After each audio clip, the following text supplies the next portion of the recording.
Hello. This is Chapter 2 of Minecraft The Island by Max Brooks.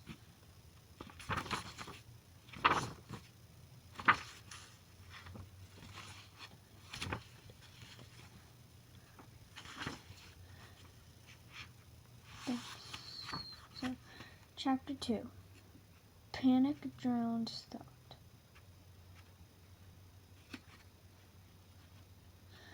Chapter 2. Panic Drowns Thought. Using my new power, I knocked out the other leaf blocks on the rest of the trees. I not only came away with 2 more apples, but a critical discovery built my belt and pack. It happened right after the first apple, when I was boxing the leaves. Instead of dropping fruit, I got a small sapling on strike again. I asked my frozen hand and dropped the mini tree into my belt. Seconds later, when I got a second one, I absent-mindedly stuffed it into the same pouch.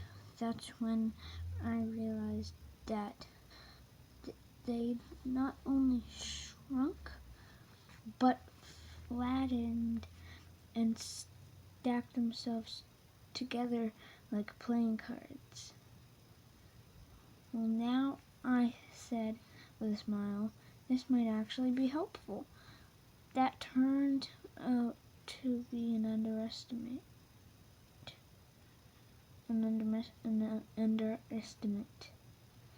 By the time I'd finished stripping all the trees, I managed to stack 12 compressed saplings in just one compartment. And I might add, at zero weight. Looking over the additional pouches in my pack, I thought, I can carry a whole warehouse worth of stuff. Which means, I said, scowling at the belt, my mood deflecting like stacked saplings until I find stuff worth carrying. You're as helpful as a wind-powered fan. There's gotta be more apples, trees, I thought, staring up at the cliff through panicked eyes. It finally looked like an impassable barrier, now calmer, confident, and well fed.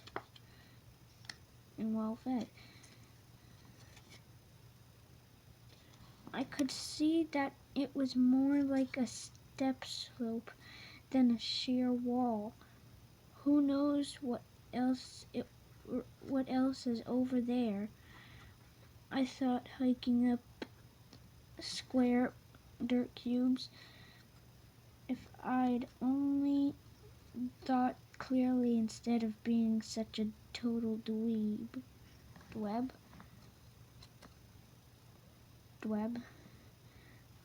I wouldn't have trapped myself on this side of the island in the first place. In fact, maybe it wasn't an island after all. This beach was the start of a whole continent. Don't get me wrong, I hadn't abandoned the nation of us all being just a dream, but part of me couldn't hope wishing to come up over the top of this hill to see to see a ranger station or a town or a giant city, or there wasn't. I stood on the even green summit and stared with crushing disappointment at the rest of the uninhabited island. The land stretched out like a claw to wooden pincers, nearly enclosing a round, shallow lagoon. I couldn't judge how large the island was. By that point, I wasn't very good at measuring by blocks. But it couldn't have been too long.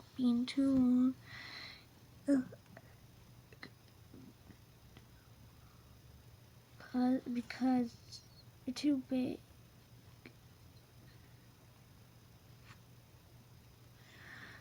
It couldn't have been too big because I could definitely see the end of it under the late afternoon sun. And with the stinking orange square, so went my spirits, as well as just like in the water. I thought I was alone, and just like in the water, I was wrong. The sound made me jump. What? I said nervously, looking all around. Who's there? Came the sound again. Pulling my eyes to the base of the hill, it was an animal, black and white, with a body as rectangular as its surroundings. I picked my way down the western slope, which was easier and more gradual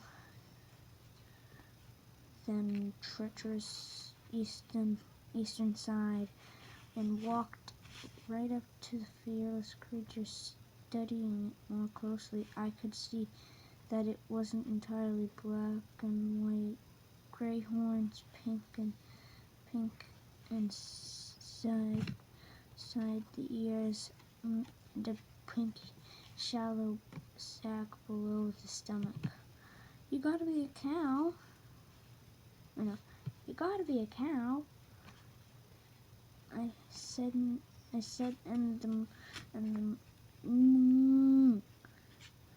I got was the best sound I heard all day. You don't know how happy I am to see you. I sighed. I mean, hey, I know it's still just a dream and all, but it feels good to, but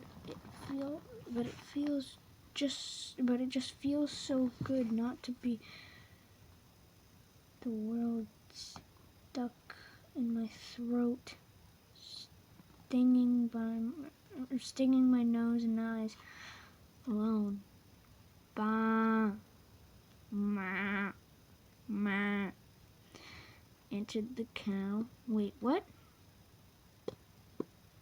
I asked, stepping closer. Are you like a are you like Blingo?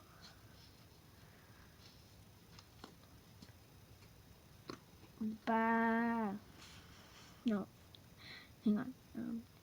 Ma, ma, said the animal, but not the one in front of me. I looked up past the cow towards the sound's true owner. It was a rectangular, and black, little shorter, and particularly all black. I'd almost missed the dim light of the early evening Now, as I approached the darkening woods,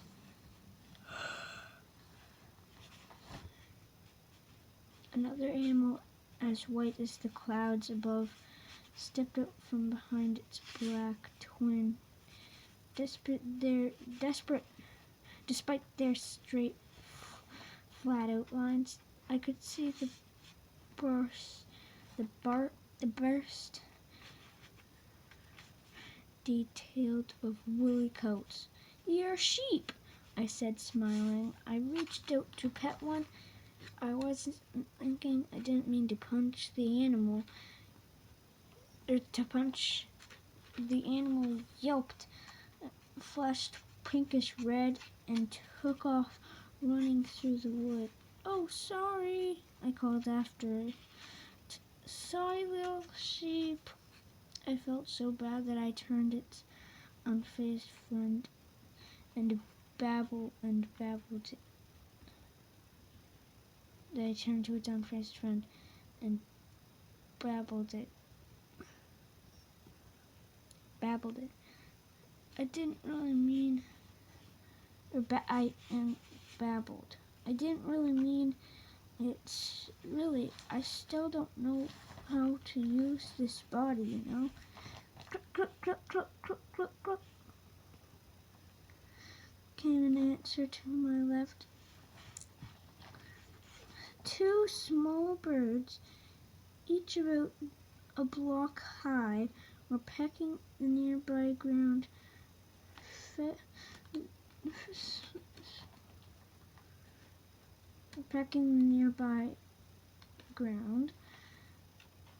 They had short, skinny legs, plump bodies, covered with white feathers, and small heads, ending in flat orange beaks. "I'm not sure if you're chickens," I told them. "You do have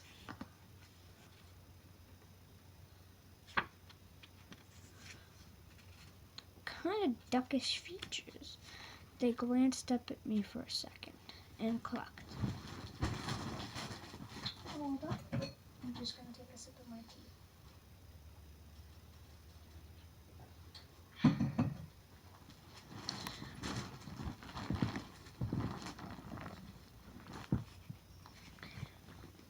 "But you sound like chickens," I continued, "so I guess calling you chickens make more sense than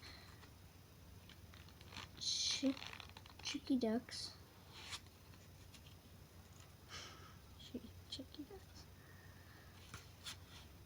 The word gave me a little chuckle, which quickly became a real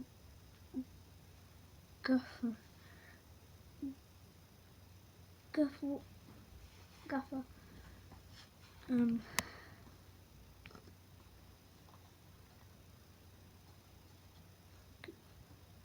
Goofa. It felt good to laugh, to let out all the crazy attention of the day. That's when I heard a new sound.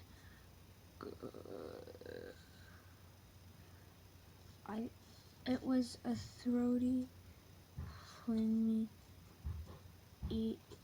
gargle that sent chills up my spine. I looked all around, trying to figure out the source sound on the island. Seemed to be coming from every direction. I stood there listening, wishing the chickens would shut up. Then I smelled it, mold and rot, like a dead rat in an old sock. I didn't see the figure until it was only a dozen or so paces away. At first I thought it was another person, dressed just like me, and I took an automatic step forward. Then, just as instinctively, I stopped and backed away. Its clothes were ragged and filthy. Its flesh was a mottled green. Its eyes, if you could call them eyes, nothing but lifeless black. Points in fact, unmoving face. Memories flooded my mind, imagining of creatures I'd known, stories but had never seen in person.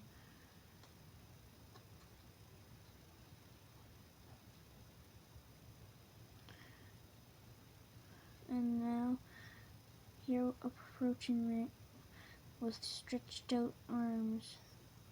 This was a zombie. I tried to retreat, bumping against a tree. The zombie closed. I dodged. Rotted fist smashed into my chest, throwing me back in pain. Shot through my body. They were throwing me back. Pain shot through my body. I gasped. It lunged. I felt numb. I felt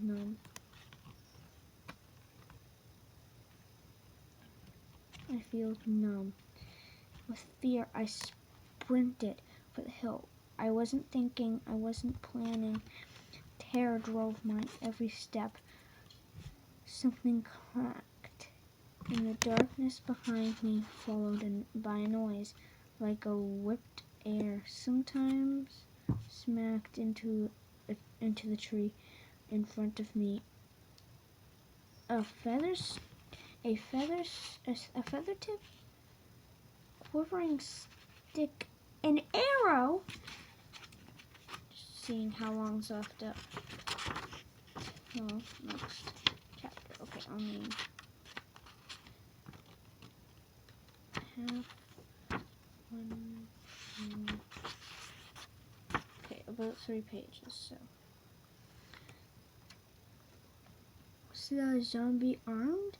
I hadn't noticed it. I just kept running. Something red flashed to my right. A cluster of eyes followed by clipped hiss. I scampered up the slope of the hill, glancing back only when I was at the summit. In the pale light of a rising square moon, I could see that the zombie was still coming, was already at the bottom of the slope, and beginning to climb up after me. Throat closing in fright, I tore my way down the eastern cliff. I slipped, fell to the bottom, and heard a sickening crack.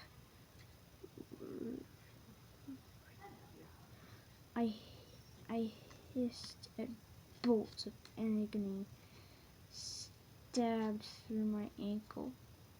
Where to go? What to do? Should I jump back into the ocean and try to swim away? I froze at the edge of the blackened water. What if the squid was still out there? And what if I'd gotten hungry? Another moan echoed across the starry night. I turned to see the zombie's head poke over the top of the hill. Frantically, I looked for somewhere to go, someplace to hide. My eyes flicked back and forth, settling on the single block of earth I dug earlier in the day.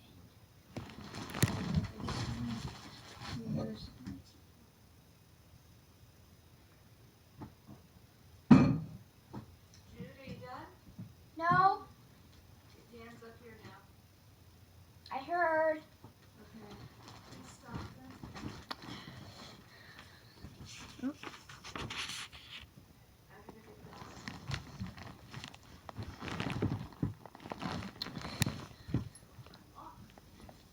From it came the spark of a desperate idea.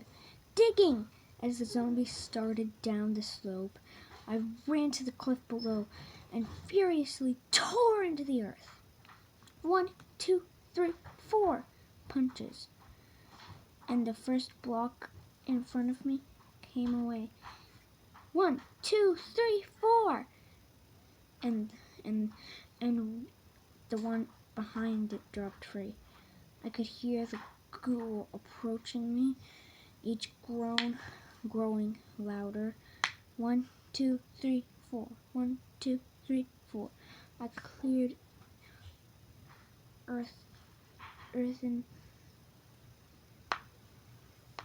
earthen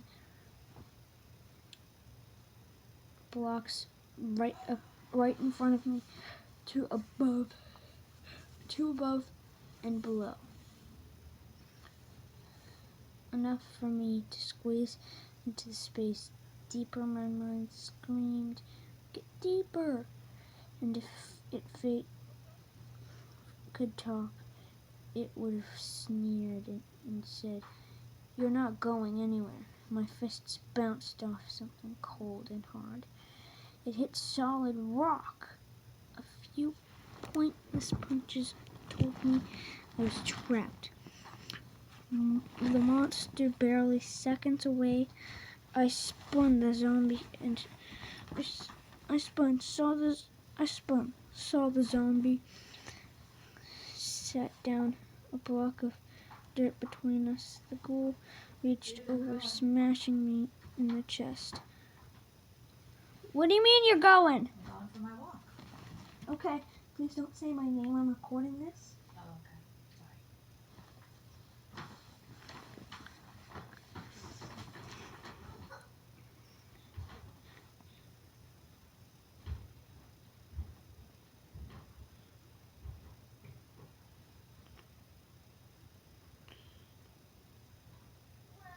Chest aching. Wait, what Oh, I flew back, hitting the stone cliff, chest aching. Hitting stone cliff,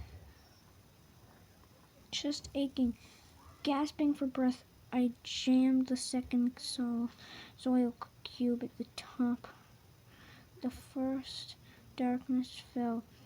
I was buried alive. My tomb shot out light, but not sound. Zombie moans still ranging in my ears. What if it could dig? What if I'd only delayed death by seconds? "Go away," I shouted helplessly. "Please just leave me alone." Gagging ghouls answered. "Please," I pleaded. Unfeeling, uncaring, unstoppable moans answered. "Wake up," I wished.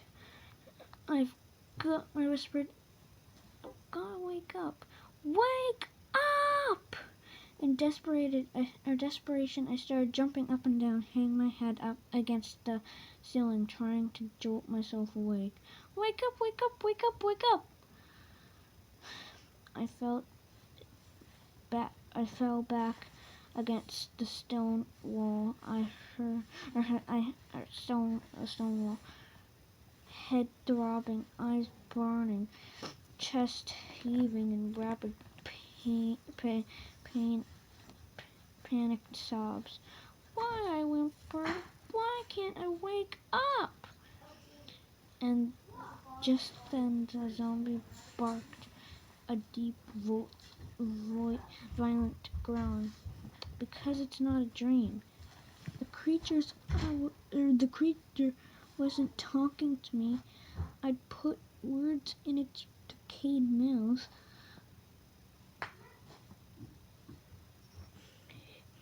Words that I knew needed to hear this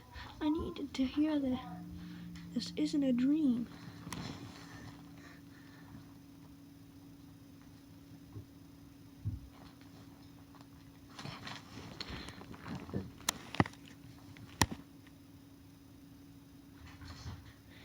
I imagined hearing from the mobile and it's not an injury or hallucination. It's real. This is a real place, a real world, and you're going to have to accept that to survive. You're right, I said to the ghoul, knowing I was to myself, but still thinking that talking to a dead guy was somehow saner. Saner. This isn't happening in my head. This is happening. The fragment of half remembered song floated through the fog of my amnesia. Something about finding yourself in a strange place. I couldn't remember all the lyrics, but one stuck clearly in my mind. You may ask yourself, well, how did I get here? I don't know, I admitted. I don't know how long I got here or how I don't know how I got here or even where here is. Is it another planet, another dimension? I don't know. But I know there's no point in denying it anymore. With the calm came a new mantra. Panic drowns thought. I told the zombies, so it's time to stop panicking and start figuring out how to survive. End of chapter 2. Alright, see you later.